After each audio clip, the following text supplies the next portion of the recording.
네, 안녕하세요. 이제 제 영상을 계속 보신 분들에게는 아마 약속을 드렸습니다. 제가 양자화에 대해서 이야기를 한번 살짝 드린다고 이야기를 드렸고요. 네, 지금 오늘 바로 이제 그 시간을 마련을 했습니다.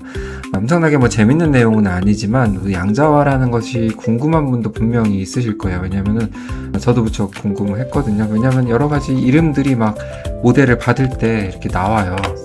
자, 한번 볼까요? 네, 뭐 예를 들어 보면은 막 이렇게 막 복잡한 그런 명칭들이 막 붙어 있죠. 그래서 어떤 걸 받아야 될지 고민이 되는 그런 경우도 있습니다. 네. 모든 것을 설명드리지는 못하겠지만 간단하게 이해 정도만 할 수 있는 그런 섹션, 그런 시간을 좀 가질 수 있도록 하겠습니다. 네. 자, 들어가 보죠. 네, 여기서도 보시듯이 이제 정말 초등학생도 알 수 있을 정도로 정말 쉽게 설명을 드리려고 합니다. 아마 못 알아듣진 않을 거예요. 양자화라는 게 사실 이제 중요한 기술 중에 하나인데요. 과연 이걸 왜 하느냐, 이런 거를 이해하기 위해서는 좀 개념 정립이 좀 필요할 것 같습니다. 네, 그래서 쉬우니까, 네. 네.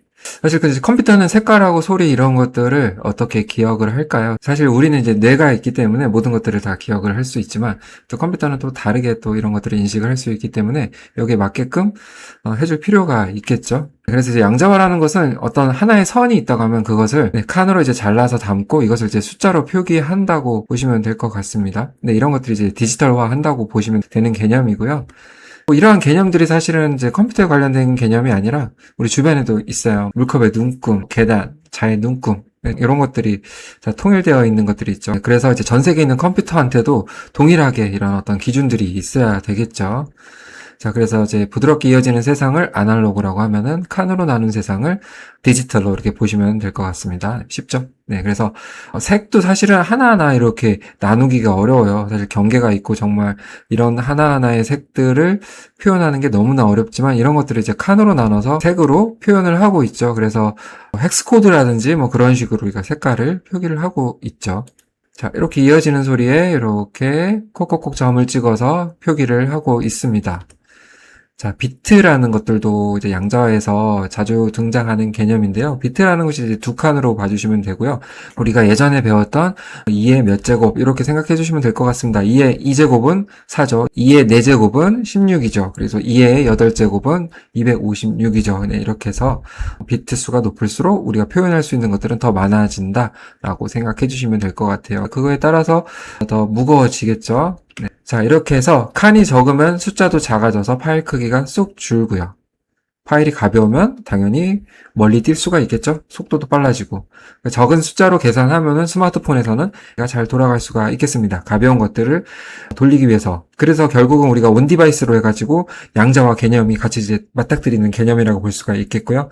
우리가 가진 이런 폰안의 세상에서는 작을수록 더 돌리기가 쉽겠죠. 네. 자, 그래서 똑같은 소리예요. 칸이 너무 적으면은 정보를 다 담을 수가 없어요. 계단처럼 이렇게 삐뚤빼뚤 갈 수가 있겠고요. 거친 소리가 날 수도 있겠죠.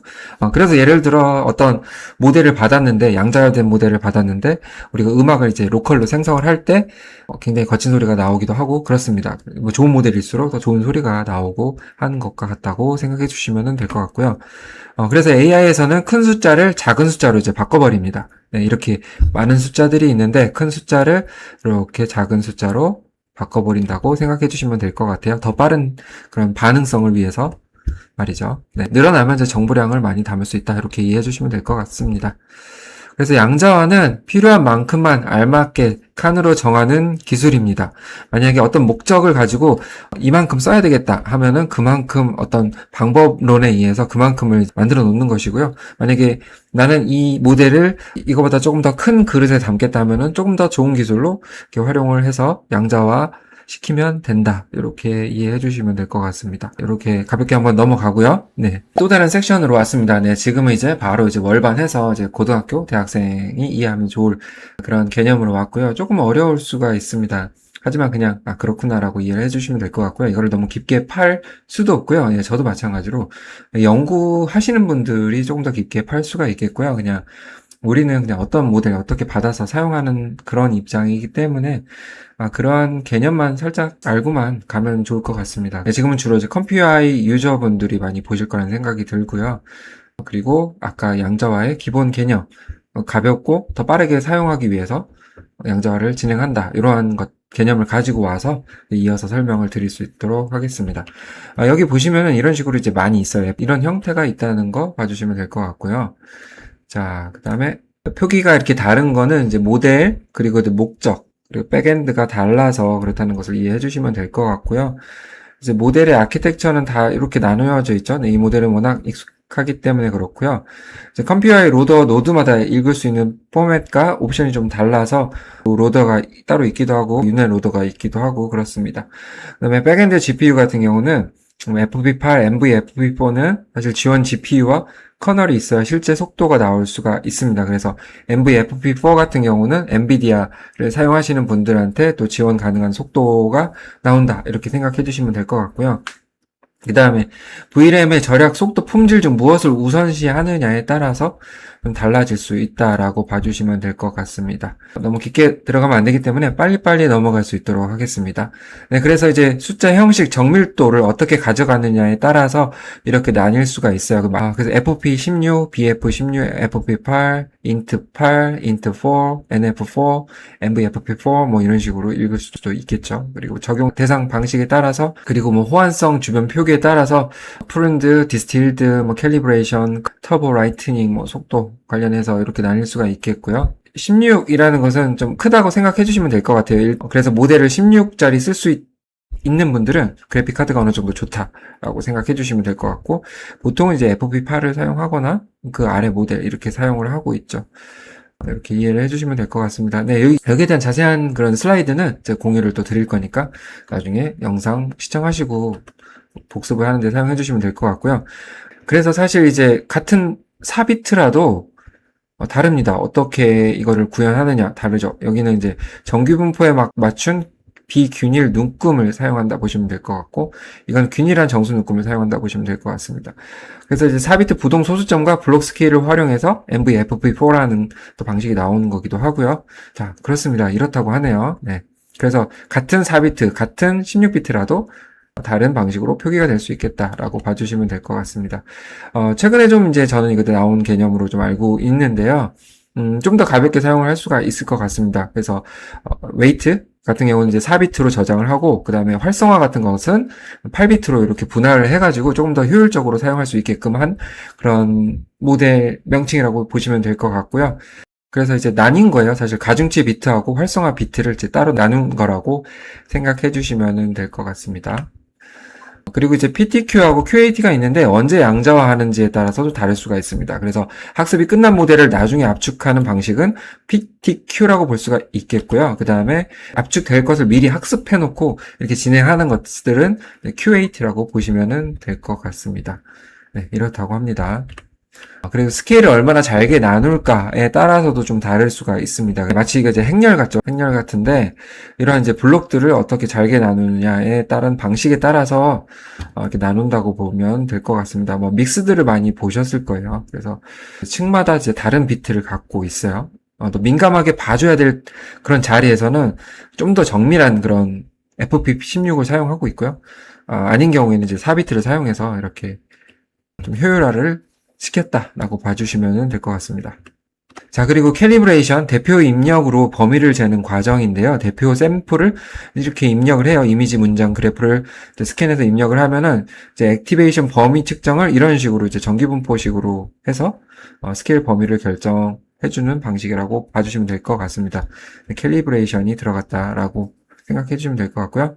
자, 그 다음에 이제 또 많이 보는 방식이에요. 프룬드하고 디스틸드인데, 프룬드 이게 이제 가지치기 방식인데, 이제 불필요한 가지를 잘라내는 거예요. 그래서 우리 영향이 작은 범위들은 좀 잘라내가지고 효율화를 시킨 양자 방식이라고 생각해 주시면 될 것 같고요. 그 다음에 디스틸드 같은 경우는 이제 큰 모델을 작은 모델이 학습해서 판단 방식을 이제 작은 모델이 따라 배워서 우리가 이것들을 이제 사용하게 되면 좀 더 작은 모델을 활용해서 빠른 속도로 생성이 가능하다. 이렇게 봐주시면 될 것 같습니다. 양자화라는 게 되게 많죠. 방식도 많고, 목적도 많고, 그렇습니다. 네, 그리고 이제 컨버터라는 것들이 좀 나오게 되는데, 아무래도 요즘 나오는 모델들 보면은 많이 이제 붙어 있는 거라고 보시면 될 것 같고요. 뭐, 크레아2 같은 경우도 저는 컨버터를 쓰게 되니까 뭐 큰 차이 없이 양질의 그런 이미지를 좀 뽑을 수 있는 것 같더라고요. 네, 속도는 빨라지고. 그래서 이제 전에는 이제 큰 아웃라이어가 이렇게 어떤 건 크고 어떤 건 작고 막 이런 식으로 분포가 되어 있다고 하면은 이제 그것들을 이제 고르게 분산을 시키는 겁니다. 그래서 튀는 값들을 이렇게 고르게 흩어놓고선 양자화를 시켰다고 보시면 될 것 같고요. 이렇다 보니까 아무래도 읽어드리는데 조금 더 빠른 효과를 볼 수가 있을 것 같습니다.